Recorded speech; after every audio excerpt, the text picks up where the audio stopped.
Streets in central Tehran were filled to the bursting point as Iran held a mass funeral procession for assassinated military leader Qasem Soleimani. Iranian state TV said millions of people came on January the 6th, while international news agencies said it was hundreds of thousands. Many held portraits of Soleimani, who was one of the most powerful men in Iran before he was killed by a US drone attack in Iraq last week.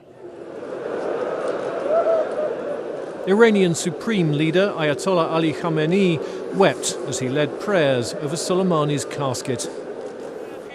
Khamenei, who was personally close to Soleimani, has vowed severe revenge for the US attack, sentiments echoed by Soleimani's daughter, Zainab.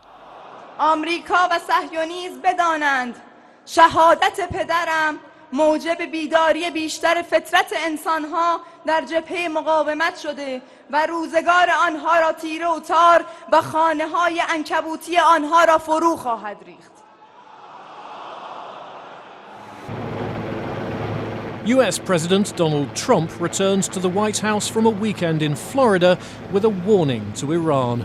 He said any Iranian response would lead to the United States hitting 52 targets in Iran, one for each of the US embassy hostages held by Iran in 1979, and that this would include cultural sites.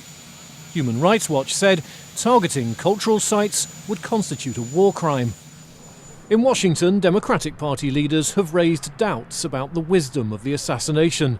A New York Times reporter cited two unnamed US officials as saying the evidence suggesting it was needed to prevent an imminent attack on US targets was razor thin. But US Secretary of State Mike Pompeo, speaking on January the 5th, repeated that it was carried out to save lives. The senior leaders who had access to all of the intelligence, there was no skepticism. The intelligence assessment made clear that no action, allowing Soleimani to continue his plotting and his planning, his terror campaign, created more risk than taking the action that we took last week. The attack followed an attempt to storm the US embassy in Baghdad on December the 31st by a mob including pro-Iranian paramilitary groups. Soleimani was killed as he left Baghdad's airport on January the 3rd.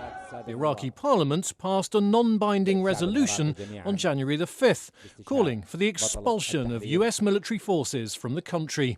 على الحكومة العراقية الالتزام بإنهاء تواجد أي قوات أجنبية في الأراضي العراقية ومنعها من استخدام الأراضي والمياه والأجواء العراقية لأي سبب كان.